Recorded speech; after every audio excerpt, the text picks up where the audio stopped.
Before we get into the video, I just want to let you guys know about my Discord server. Check out the link in the description to talk college basketball, March Madness, live games with tons of other college basketball fans just like you. Sup guys, it's Alex here and welcome to another Bracketology update. This one is for March 8th here, only 4 days away from Selection Sunday, and man, I am getting so excited. Today is really when the meat and potatoes start kicking off. All of the major conferences are having their first rounds today. The second rounds even for some, like the ACC. But we are only 4 days away. We'll be having daily Bracketology videos coming out. And man, I'm just so freaking excited. And for a lot of you who kind of hate Joe Lenardi's Bracketology, today will be a nice change of pace because we are at cbssports.com. We are taking a look at Jerry Palm's Bracketology. First time I've done that this year. I like to try to sprinkle in Jerry Palm a couple of times every March Madness season. I might do it again, maybe like a Saturday or a Friday or something like that. We'll kind of see what happens with things whenever they shake out.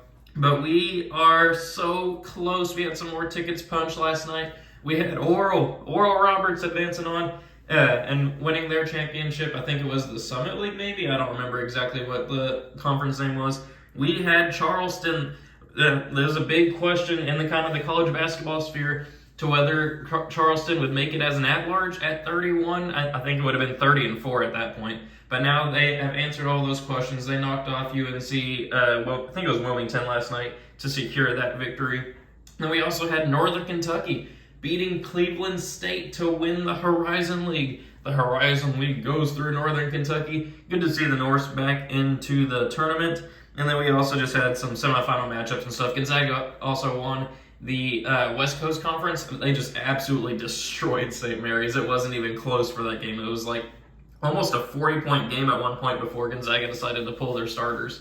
But man, we are so close. Let's go ahead and take a look at the, what am I trying to say? Let's take a look at the bubble here. So the last 4 teams in, according to Jerry Palm, we have Penn State, Mississippi State, Utah State, and then Michigan. Michigan's a resume that loves to get talked about across the college basketball sphere. Jerry Palm has them here in the last four in. Joe Lenardi had them, I think, as their next 4 team out. So that's like 5 spots there, maybe even 6 spots between where those two bracketologists have Michigan bracketed, I guess if you want to say that. Then the first 4 out are Wisconsin, who I don't believe deserves to be in the tournament, Oklahoma State, North Carolina, and Arizona State. So it's some work to do for a lot of major conference powers there. I mean, really all 8 teams here, if you can kind of put Utah State out of this picture a little bit, but basically all these teams are from the major conferences. There's not any like kind of mid-major teams kind of trying to play their way in. I mean, really Florida Atlantic should be in at this point, even if they lose their conference tournament final. But at this point, it's going to be interesting. Conference tournaments will decide a lot as we go here. But taking a look here at the different regions, he has Alabama as the number 1 overall seed. Joe Lenardi had Kansas as the 1 seed. But taking a look here, just looking through some interesting brackets and all that, some things I find interesting. He has Missouri as a 6 seed. I think could be appropriate. I put him more as like a low 7, high 8, but I don't hate the 6 seed at all. Has Kentucky down at a 7. Joe Lenardi in his morning one this morning has Kentucky as a 5, but I think a 7 is appropriate for them at this moment. And then taking a look at the Midwest Regional, we have Iowa now down to a 9 after that home loss to Nebraska. I think that could be a team that could be scary to watch out for whenever it comes to the NCAA tournament if they can put together a run, but that's purely based on whether they can hit their shots there. He has Tennessee down to a 4. I think that's appropriate for them as well. Then if we take a look here at like the East Regional side, we have Sam Houston there. I don't remember which conference Sam Houston is coming out of because I don't remember seeing that name in Joe Lenardi's Bracketology. I don't know why they're there, but I mean they could pull off the upset. But speaking of the upset, Texas A&M as a 5 seed. I love that. I think Texas A&M is playing very well recently. Obviously, they just beat Alabama. I think a 5 seed for Texas A&M. Well, also a lot higher than a lot of other bracketologists have Texas A&M. I like it. I like that spot. Then we also have Iowa State down to a 7 now. It's just crazy to see how far they've fallen from the beginning of the season to where they were like a 2 seed at one point. and now you see them as a 7. And then taking a look at the West Regional, we have Purdue taking the last number 1 seed here. I mean, really, it's kind of between, I would say, Purdue, Texas, and UCLA for that last number 1 seed. Don't hate Purdue having it. I think UCLA probably deserves it a little bit more, but it's up to each bracketologist and however they decide based off of the resume kind of analysis. But we have Pittsburgh here as a 9. Just taking a look further through, we have there's not really a whole lot to discuss there. I mean, I agree with a lot of these seedings. I can't really argue with them too much. But as you guys know, every time that there's a bracketology that happens, I go to the vertex42.com, download their Excel bracket, and then I fill out the teams based off of whoever's bracketology I'm looking at today. I had Jerry Palms, and I'm going to go through and make my predictions for what I think is going to happen based off of this bracketology, filling out this NCAA tournament. But first, we got to have our food item. If you're watching at this point in the video and not just skipping until the end to see who I have winning the national championship, let's comment a food item below. Let's go with a burrito. I know that's pretty simple, but I love burritos. Had myself a beefy 5-layer burrito at Taco Bell the other day. I've had it like twice in the past week. Just love those things. But if you want to comment your favorite type of burrito too, whether it be like a bean burrito, beef burrito, chicken burrito, whatever you want to call it, maybe it's a specific place you know, comment burrito down below. But now it is time to finally get into our predictions, about 6.5 minutes into the video. And we're actually going to switch it. I have been doing like region by region. We're going to go round by round here moving forward, especially once we get to the actual NCAA tournament. So up first, we're going to have Alabama beating the winner of Alcorn and Fairleigh Dickinson. Then we're going to go with Illinois beating NC State. As much as I want to pick Oral Roberts to pull off the upset here, I just can't do it. I have Duke winning that matchup along with Indiana over Charleston. Then we're going to go with an upset pick here. I am going to go with Michigan beating Utah State and then pulling off the upset over Missouri. This is a team that was an 11 seed last year, knocked off 6 seed Colorado State, and then knocked off 3 seed Tennessee. A lot of returning people. I think that they can do it again. They're playing a lot better basketball over the last month. I think Michigan can get the job done. But then we're going to have Connecticut moving on past Toledo, Kentucky moving on past Boise State, and then we're also going to have Kansas State here moving on past UNC Asheville. So we're going to go to the top right regional up here. We're going to have Houston beat Howard. We're going to go with a slight upset here in Iowa over Auburn. Then we're going to go with an upset pick here with VCU pulling off the upset over St. Mary's. Maybe I'm being a little reactionary there, but we got to go with the classic 12 over 5 upset. We're going with 12 seed VCU there. Then we're going to go with Tennessee here moving on past Yale. Then I'm going to go with another upset.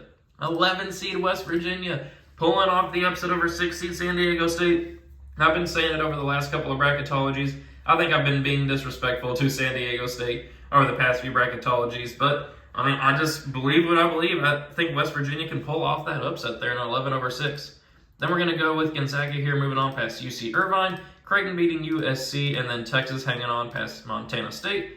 Then we'll move on down here to the bottom right regional and go with Kansas beating Northern Kentucky. I know Jerry Palm had Cleveland State in there, but that was updated whenever Northern Kentucky beat Cleveland State last night. Then we're going to go with an upset pick here with a 9 seed Arkansas pulling off the upset over Maryland. Arkansas's talent, I think, is enough to propel them forward there over Maryland. Then we're going to go with Texas A&M beating Sam Houston. Virginia beating Iona. I don't think we're going to see the Fighting Ripatinos get a victory there. TCU, I do think will be able to hang on past Penn State, who I think will beat Mississippi State. Arizona will beat Furman. Then I'm going to go with an upset pick here and go with 10 seed Memphis pulling off the upset over Iowa State. These two teams are very interesting. I mean, Iowa State just went on the road and beat Baylor, but they had lost like 6 out of 8 games before then. Memphis, a team that's been taking care of business in the American other than beating Houston, which they played them twice and have only lost by a combined 10 points, so Memphis is hanging with Iowa State. I think that they could pull off the upset there. And then we're going to go with Marquette here, moving on past Vermont. Then then we'll move on over to the bottom left regional here. We got Purdue moving on past the winner of that playing game. Then I'm going to go with Pittsburgh pulling off the 9 over 8 upset over Providence. I think Pittsburgh has been playing really well. Maybe not as of late, but they're, I want to say, like the 2 seed in the ACC this year. I cannot remember off the top of my head. Maybe they're like, I'm pretty sure that they're the 2 seed in the tournament this year. Just avoided a share of the ACC title. But then speaking of the ACC, We're going with another 12/5 classic upset in Drake beating Miami. Drake's a team that I think has only lost like one time since mid-January. They are firing on all cylinders right now, won their conference tournament on the road by like 20. I think they are a well-oiled machine and can get a victory there. Then we're going to go with Xavier moving on past Louisiana, Northwestern beating Nevada, Baylor hanging on past Kennesaw State, Michigan State beating Florida Atlantic, and then we're going to go with UCLA over Colgate. So now we will pick teams to move on to the Sweet 16. We got Alabama moving on past Illinois. Then we are going to go with 4-seed Indiana beating 5-seed Duke there, though that would be a fantastic game to watch. Then we're going to go with Connecticut moving on here past Michigan, and then Kentucky pulling off the upset, the 7/2 over Kansas State. I think that's going to be a battle of what happens down low. Kansas State obviously has better guard play than Kentucky, and it matters a lot whether Cason Wallace is going to be back as well. But I think that down low, Jacob Toppin, Oscar Tshiebwe will be enough to handle Kansas State and pull off a classic 7/2 upset. We got to have some upsets happening here. So we have Kentucky advancing on to the Sweet 16 over Kansas State. Then we'll scroll down here. We'll have Purdue moving on past Pittsburgh. We're going to go with Xavier moving on past... Actually, you know what? We're going to switch it up. We're going to have a 12-seed advancing on to the Sweet 16. I believe, and I mean, maybe I'm just reading into the comments section too much, and maybe I just didn't even... I should have double-checked it. But I believe that Xavier just lost in the past couple of games somebody that I was not aware of, and I had them going to the Final Four in the last video. And some people in the comment section let me know. So why not go with Drake pulling off the upset there, 12/4. Then we're going to go with Baylor moving on, along with UCLA advancing on as well. So then we'll move over here to the bottom right regional. In a battle of the Ansuses, we're going to go with Kansas beating Arkansas, Texas A&M pulling off the slight 5/4 upset over Virginia. We're going to go with Arizona moving on past TCU, along with Marquette over Memphis. Then in the top right up here, we're going to go with Houston moving on past Iowa. Tennessee, I do think that Tennessee will beat VCU there. Gonzaga will hang on past West Virginia. And then I'm going to go with another upset pick here and go with Creighton over Texas. I know that one is especially not going to be very popular. Texas obviously just beat Kansas by double digits by like 16 points. But I believe Creighton's hot shooting can propel them forward, upsetting 2-seed Texas there and moving on to the Sweet 16. So now for a spot in the Elite Eight, we are going to go with Alabama here, moving on past Indiana, where they will face Connecticut, who I do think will handle business against Kentucky, which sets up 1 versus 3 there in that region.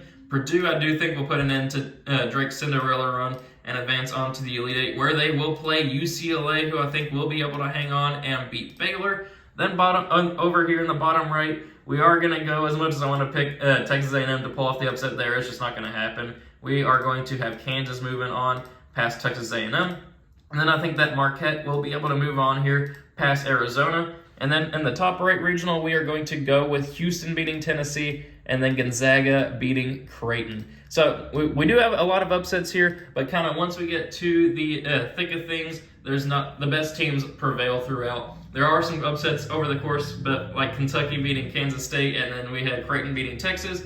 But overall, I think that the best teams will win out here at the end. For a spot in the Final Four, we are going to go with Connecticut, though, pulling off the 3/1 upset and moving on to the Final Four, where they will play UCLA, who I have advancing on past Purdue. Then over here, we have Houston versus Gonzaga. I'm going to go with the Houston Cougars advancing on there, though that would be a fantastic game. Both teams very experienced. And then we are going to go with Kansas here, moving on past Marquette. Then for a spot in the national championship game, which we have 2 1-seeds, a 2-seed, and a 3-seed, so kind of chalky, but that's just the way it played out for me. We're going to go with UCLA beating Connecticut, and then we're going to go with Houston beating Kansas, which sets up UCLA and Houston in the national championship game. I think that this game would be fantastic to watch, but I'm going to go with the 1-seed Houston Cougars.